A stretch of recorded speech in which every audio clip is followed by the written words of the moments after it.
Hello, magandang araw guys, mga kakusina. Ngayong araw pong ito ay pag-uusapan natin ang tungkol sa ating pagkain at paborito ng lahat, ang sushi. At bibigyan ko po kayo ng kaunting kaalaman tungkol dito. Handa na po ba kayo? Ang sushi ay kilalang kilala bilang isa sa mga paborito ng mga Hapon o Japanese food. Naging tradisyon nila ang kumain nito at hindi ito nawawala sa kanilang pagkainan. At ito'y makikita lalo-lalo na sa mga restaurant o street food at maging sa lahat ng okasyon.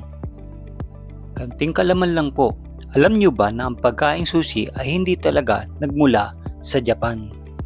Ito'y nagmula sa Southeast Asia at ang pamamaraan ng paggawa nito ay ang pagbababad ng mga salted fish sa isang barel ng punong-puno ng mga fermented rice. Nare sushi ang unang bersyon ng sushi at ito'y kumalat sa buong China noong 2 siglo. At kanilang pinag-aralan ng mahabang panahon upang ma-develop ang paggawa at pagkain ng sushi. Nang ito'y marinig ng mga Hapon ay kanila itong pinag-aralan. Isa nga si Yahanaya Yohe ang nag-imbento ng modern sushi noong 1800 in Edo, Tokyo. Ito'y pagsama ng sangkap gaya ng rice vinegar bowl, mga gulay at mga isda. At ito'y kanyang pinag-aralang mabuti upang lalong mapasarap ang lasa ng sushi. At ito'y kanyang inilako at ibinenta sa kanyang mga karatig lugar at mga kakilala. At mula noon, naging popular ito at naging mabenta sa kanilang lugar. At di naglaon ay nagustuhan na ito ng makaramihan. Hanggang sa di naglaon ay naging sikat ang pagkain ng sushi. Lalong-lalo na sa mga street food at mga restaurant. Sa buong Japan, alam nyo ba na ang paghahanda at pagkain nito ay may isang simbolo ng kanilang social status ng kanilang pamumuhay. At noong 1920s ay lumaganap ito sa buong Amerika sa pamamagitan ng mga Japanese immigrants na pumupunta rito.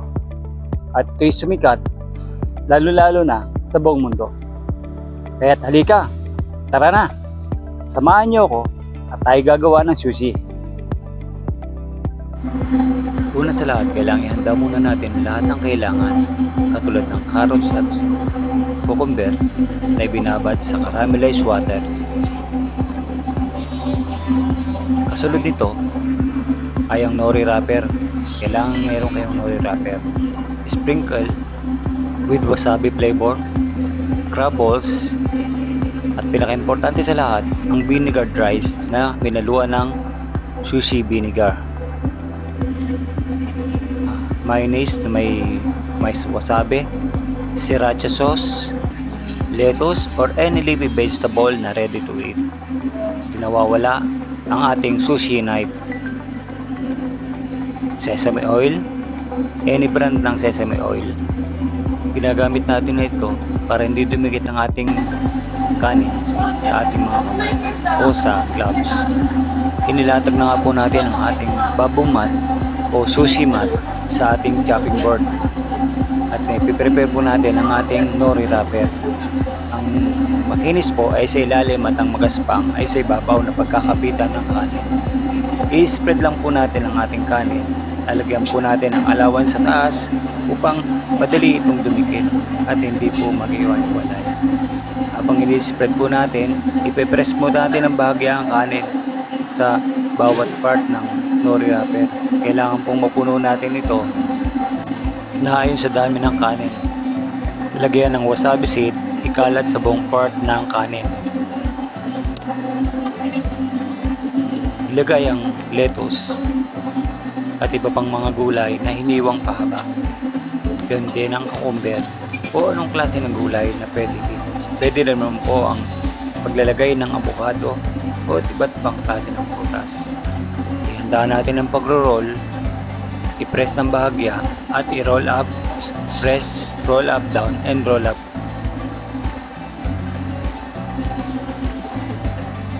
Ayan, gawa ng isang piraso ng sushi. Ngayon naman ay gagawa tayo ng tinatawag na oramaki. o isang type ng sushi na ang kanin ang nakalabas at ang nori wrapper at mga gulay ay nasa loob. Ganun din ang pagpuproseso nito at paggawa. May lalagyan din ng kanin pero hindi na po natin lalagyan ng allowance sa taas na pagkakapitan ng nori wrapper. Spread lang po natin ang bahagya. Ganun din po ang ginagawa natin sa paggagawa ng maki. Simple lang po. Kahit po nasa bahay ay kayang-kaya po itong gawin. Kaya ate, kuya, ayain na si mami. Gumawa na tayo ng sushi.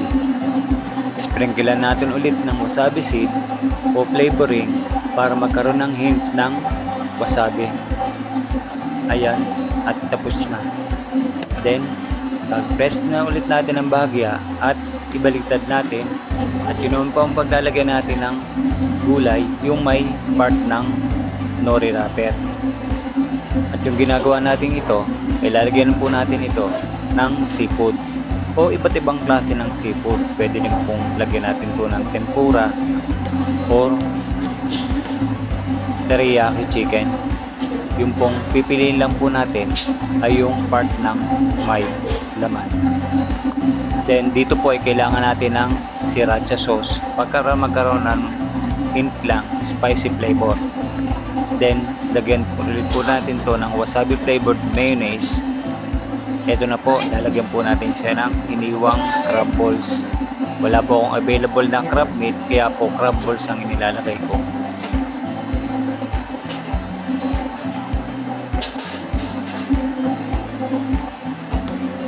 Simple lamang po ang paggawa nito. Kaya atehan ko na po ang pag-roll. Ayan na si daddy at si mami, maki, at kuha na ng sushi. Yan po, roll up, roll down, press, roll. Yan lang pong ginagawa ko para po mabilog ang sushi.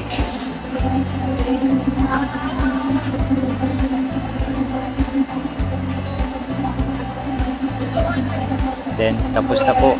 Ready na po tayo para hiwain ang ating sushi. Then, ayan. Marami na po akong nagagawa na sushi. Ready na po para sa cutting.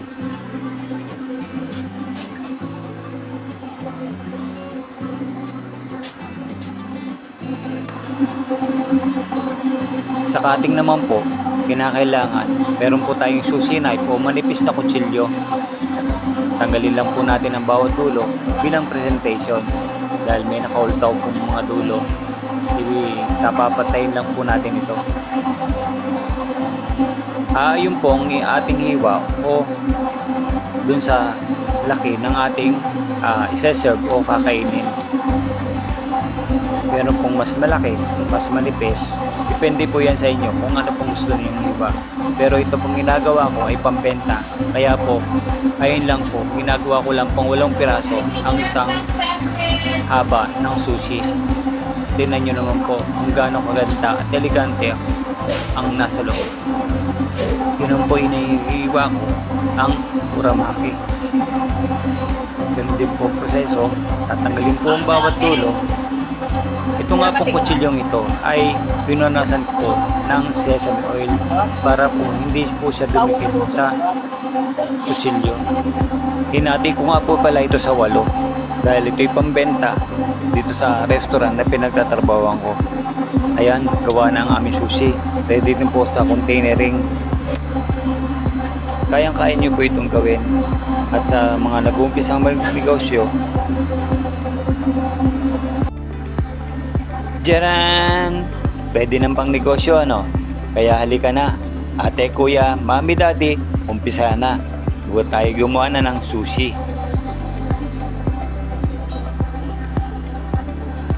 Thanks for watching. God bless.